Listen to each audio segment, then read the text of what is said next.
नमस्कार, मैं सुनीता कथा मंथन में आप सबका स्वागत करती हूँ। कथा मंथन में आज सुनिए अनुराधा उपन्यास का द्वितीय अध्याय। लेखक शरद चंद्र चट्टोपाध्याय। विजय के नीचे उतर आने पर अनुराधा रसोई के द्वार पर आकर खड़ी हो गई। निर्धन और बुरी हालत होने पर भी वह भले घर की लड़की ठहरी, इसलिए विजय को अब तुम कहकर संबोधित करने में झिझक महसूस हुई। उसने पूछा, आप इस मकान में और कितने दिन रहना चाहती हैं? ठीक ठाक, वो अभी बता नहीं सकती। जितने दिन आप दया करके रहने दें। कुछ दिन तो रहने दे सकता हूँ, लेकिन अधिक दिन नहीं। फिर आप कहाँ जाएंगी? यही तो रात दिन सोचा करती हूँ। लोग कहते हैं कि आप गगन का पता जानती हैं। वह और क्या क्या कहते हैं। विजय इस प्रश्न का कोई उत्तर न दे सका। अनुराधा कहने लगी, मैं नहीं जानती, यह तो मैं आपसे पहले ही कह चुकी हूँ। लेकिन अगर जानती भी हूँ तो क्या भाई को पकड़वा दूँ, यही आपकी आज्ञा है? उसके स्वर में तिरस्कार की झलक थी। विजय बहुत शर्मिंदा हुआ। समझ गया कि अभिजात्य की छाप इसके मन में अभी तक मिटी नहीं है। बोला, नहीं, इस काम के लिए मैं आपसे नहीं कहूँगा। हो सका तो मैं खुद ही उसे खोज निकालूंगा, भागने नहीं दूंगा। लेकिन इतने दिनों से वह जो हमारा सत्यानाश कर रहा है, उसके बारे में आप कुछ कहना चाहती हैं? क्या आपको मालूम नहीं था? कोई उत्तर नहीं आया। विजय कहने लगा, संसार में कृतज्ञता नाम की भी कोई चीज होती है क्या? आप किसी भी दिन अपने भाई को इस बात की सलाह नहीं दे सकी? मेरे पिता बहुत ही सीधे साधे हैं। आपके परिवार के प्रति उनके मन में स्नेह और ममता है, विश्वास भी बहुत था, इसलिए उन्होंने गगन को सब कुछ सौंप रखा था। इसका क्या यही बदला है? लेकिन आप निश्चिंत समझा लीजिए कि अगर मैं देश में रहता हूँ तो ऐसा हरगिज नहीं होने दूंगा। अनुराधा चुप थी और चुपी रही। किसी बात का उत्तर ना पाकर विजय मन ही मन गर्म हो उठा। उसके मन में जो कुछ थोड़ी बहुत दया पैदा हुई थी, सब उड़ गई। कठोर स्वर में बोला, इस बात को सभी जानते हैं कि मैं कठोर हूँ। व्यर्थ की दया माया मैं नहीं जानता। अपराध करके मेरे हाथ कोई बच नहीं सकता। अपने भाई से भेंट होने पर आप उसे कम से कम इतना जरूर कह दीजिएगा। अनुराधा पूर्वोत्तर मौन रही। विजय कहने लगा, आज से सारा मकान मेरे दखल में आ गया। बाहर के कमरे की सफाई हो जाने पर 2-3 दिन बाद मैं यहाँ आ जाऊंगा। स्त्रियां उसके बाद आएंगी। आप नीचे के कमरे में तब तक रहिए जब तक कि आप कहीं और ना रह हो सके, लेकिन किसी भी चीज को हटाने की कोशिश मत कीजिएगा। तभी कुमार बोल उठा, बाबूजी प्यास लगी है, पानी पीऊंगा। यहाँ पानी कहाँ है? अनुराधा ने हाथ के इशारे से उसे अपने पास बुला लिया और रसोई के अंदर ले जाकर बोली, डाब पियोगे बेटा? हाँ पीऊंगा। संतोष के बना देने पर उसने भर पेट डाब का पानी पिया। कच्ची गरी निकाल कर खाई। बाहर आकर बोला, बाबूजी तुम भी पियोगे? बहुत मीठा है। नहीं, पियो ना बाबूजी, बहुत है, अपने ही तो है सब। बात कोई ऐसी नहीं थी, लेकिन इतने आदमियों के बीच लड़के के मुंह से ऐसी बात सुनकर वह शर्मिंदा हो गया। नहीं नहीं पीऊंगा, तू चल। बाबुओं के मकान पर पूरा अधिकार करके विजय जमकर बैठ गया। उसने 2 कमरे अपने लिए रखे और बाकी कमरों में कचहरी की व्यवस्था कर दी। विनोद घोष किसी जमाने में जमींदार के यहाँ काम कर चुका था, इसलिए उसे गुमाश्ता नियुक्त कर दिया। लेकिन झंझट नहीं मिटे। इसका कारण यह था कि गगन चटर्जी रुपए वसूल करने के बाद हाथ से हाथ रसीद देना अपना अपमान समझता था, क्योंकि इससे अविश्वास की गंध आती, जो कि चटर्जी वंश के लिए गौरव की बात नहीं थी। इसलिए उसके अंतर्ध्यान होने के बाद प्रजा संकट में फंस गई। मौखिक साक्षी और प्रमाण लेकर लोग रोजाना हाजिर हो रहे, रोते झीकते, किसने कितना दिया और किस पर कितना बाकी है, इसका निर्णय करना एक कष्ट साध्य और जटिल प्रश्न बन गया। विजय जितनी जल्दी कलकत्ता लौटने की सोचकर आया था, उतनी जल्दी नहीं जा सका। 1 दिन 2 दिन करते करते 10-12 दिन बीत गए। इधर लड़के की संतोष से मित्रता हो गई। उम्र में वह 2-3 वर्ष छोटा है।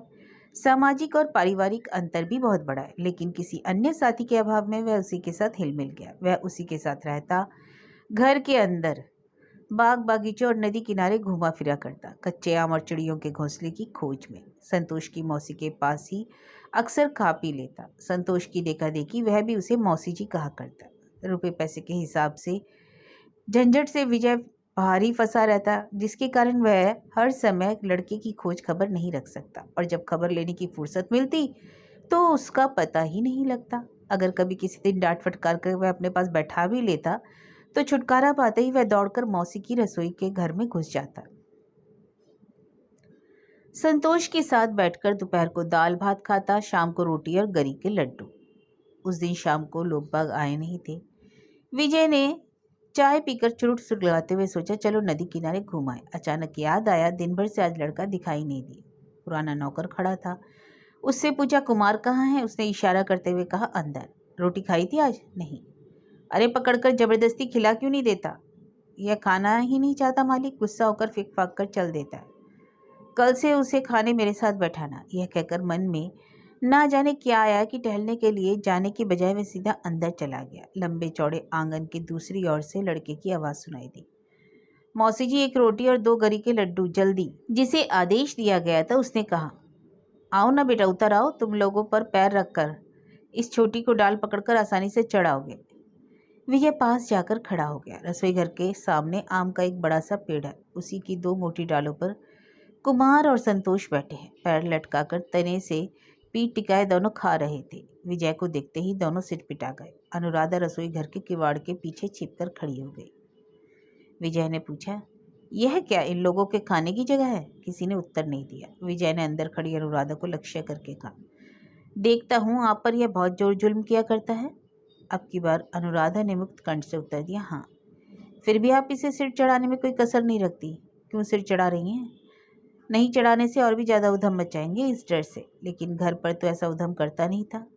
संभव है ना करता हो, उसकी माँ नहीं है, दीदी बीमार है, आप कामकाज में बाहर फंसे रहते हैं, उधम मचाता किसके आगे? विजय को यह बात मालूम ना हो सो नहीं, लेकिन फिर भी लड़के की माँ नहीं है यह बात दूसरे के मुंह से सुनकर उसे दुख हुआ। बोला आपको तो मालूम होता है, बहुत कुछ जान गई हैं। आपसे किसने कहा? कुमार ने। अनुराधा ने धीरे से कहा अभी उसकी उम्र कहने लायक नहीं हुई, फिर भी उसी के मुंह से सुना है। दोपहर को मैं इन लोगों को बाहर निकलने नहीं देती तो भी आंख बचाकर भाग जाते हैं, और जिस दिन जा नहीं पाते उस दिन मेरे पास लेटकर घर की बातें किया करते हैं। विजय उसका चेहरा ना देख सका, लेकिन उस पहले दिन की तरह आज भी उसकी आवाज़ अत्यंत मीठी मालूम हुई। इसलिए कहने के लिए नहीं बल्कि सिर्फ सुनने के लिए बोला अब की बार इसे घर ले जाकर बड़ी कठिनाई का सामना करना पड़ेगा। क्यों? क्योंकि उधम मचाने एक तरह का नशा है, ना मचा पाने की तकलीफ होती है, हुड़क सी आने लगती है। दूसरा वह इसके नशे खुराक कौन जुटाएगा? 2 ही दिन में भागना चाहेगा। अनुराधा ने धीरे से कहा नहीं नहीं भूल जाएगा। कुमार उतर आओ बेटा, रोटी ले जाओ। कुमार तश्तरी हाथ में लिए उतर आया और मौसी के हाथ से और भी रोटियां और गरी के लड्डू लेकर उससे सटकर खड़ा खड़ा खाने लगा। पेड़ पर चढ़ नहीं सका। विजय ने देखा कि वह चीज़ें धन संपन्न घर की अपेक्षा पद गौरव में कितनी ही तुच्छ क्यों ना हो, लेकिन वास्तविक सम्मान की दृष्टि से कतई तुच्छ नहीं थी। लड़का मौसी की रसोई के प्रति इतना आसक्त क्यों है? विजय इसका कारण समझ गया। सोचकर तो यह आया था कि कुमार के चटोरे पन पर इन लोगों की ओर से कारण और अतिरिक्त खर्च की बात कहकर शिष्टता के प्रचलित वाक्यों से पुत्र के लिए संकोच प्रकट करेगा, और करने भी जा रहा था, लेकिन बाधा आ गई। कुमार ने कहा मौसी जी कल जैसी चंद्रपुली आज भी बनाने के लिए कहा था, सो क्यों नहीं बनाई तुमने? मौसी ने कहा कसूर हो गया बेटा, जरा सी आँख चुक गई सो बिल्ली ने दूध उलट दिया। कल ऐसा नहीं होगा।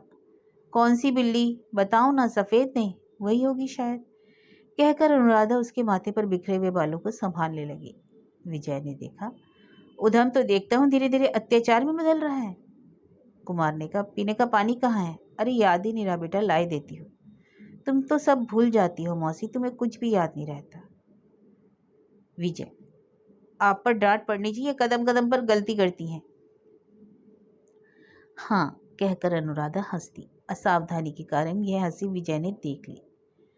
पुत्र के अवैध आचरण के लिए क्षमा याचना न कर सका, इस डर से कि कहीं उसके भद्र वाक्य अभद्र व्यंग से न सुनाई दे, कहीं वह ऐसा न समझ बैठे कि उसकी गरीबी और बुरे दिनों पर यह कटाक्ष कर रहा है। दूसरे दिन दोपहर का अनुराधा कुमार और संतोष को भात परोसकर साग तरकारी परोस रही थी। सिर खुला था, बदन का कपड़ा कहीं का कहीं गिरा जा रहा था। इतने में अचानक दरवाजे के पास किसी आदमी की परछाई दिखाई दी। अनुराधा ने मुंह उठाकर देखा तो छोटे बाबू थे। एकदम संकोचाकर उसने सिर पर कपड़ा खींच लिया और उठकर खड़ी हो गई। विजय ने कहा एक जरूरी सलाह के लिए आपके पास आया हूँ। विनोद घोष इस गांव का आदमी ठहरा, आप तो उसे जानती ही होंगी। कैसा आदमी है बता सकती हैं? गणेशपुरा का नया गुमाश्ता नियुक्त किया है। पूरी तरह उसे पर विश्वास किया जा सकता है या नहीं, आपका क्या ख्याल है? 1 सप्ताह से अधिक हो गया। विनोद यथाशक्ति काम तो अच्छा ही कर रहा है, किसी गड़बड़ी की आशंका नहीं थी। आज से ऐसा उसके चाल चलन के बारे में खोज खबर लेने की ऐसी क्या जरूरत आ पड़ी? अनुराधा को कुछ समझ में नहीं आया। उसने बड़ी मीठी आवाज में पूछा, विनोद भैया कुछ कर बैठे हैं क्या? मैं तो उन्हें अच्छा ही आदमी समझती आई हूँ। है क्यों नहीं, वह तो आपको ही प्रमाणिक साक्षी मानता है। अनुराधा ने कुछ सोच साच कर फिर कहा, है तो अच्छे ही आदमी, पर फिर भी जरा निगाह रखिएगा। अपनी लापरवाही से अच्छे आदमी को बुरा आदमी बन जाना कोई असंभव बात नहीं। सच ही कहा आपने, विजय ने कहा। अगर अपराध का कारण खोजा जाए तो अधिकांश मामलों में दंग रह जाना पड़ता है। फिर लड़के को लक्ष्य करके विजय ने कहा, तेरा भाग्य अच्छा है जो अचानक मौसी मिल गई, वरना इस जंगल में आधे दिन तो तुझे बिना खाए ही बिताने पड़ते। अनुराधा ने धीरे से पूछा, क्या वहाँ आपको खाने पीने में तकलीफ हो रही है? विजय ने हंसकर कहा, नहीं तो ऐसे ही कहा है, हमेशा से प्रदेश में ही दिन बिताया, खाने पीने की तकलीफ की कोई खास परवाह नहीं करता। यह कहकर वह चला गया। अनुराधा ने खिड़की की सेंध में से देखा, अभी तक नाया निपटा भी नहीं गया था।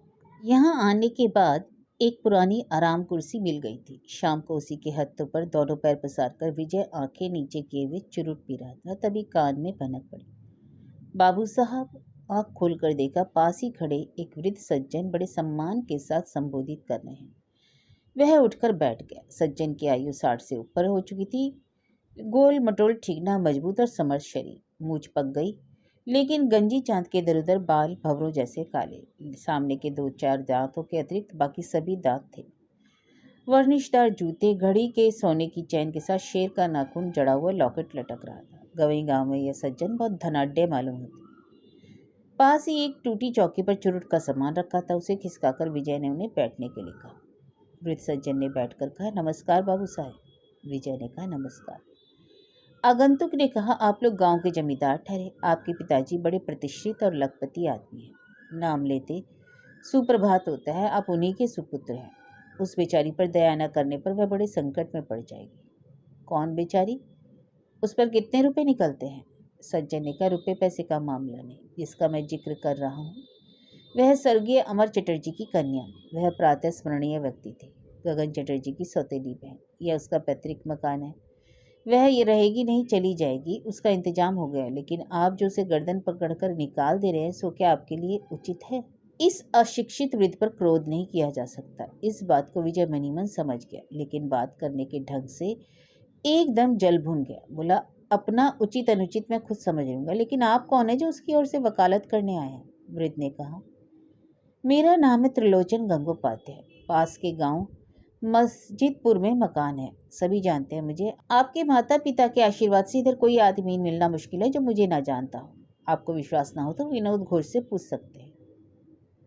विजय ने कहा, जी मैं पता लगा लूंगा, लेकिन जिनकी आप वकालत करने आए हैं उनके आप लगते कौन है, क्या मैं जान सकता हूँ?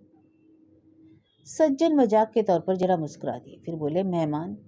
वैशाख के कुछ दिन बीतने पर ही मैं उससे विवाह कर लूंगा। विजय चौंक पड़ा। आप विवाह करेंगे अनुराधा से?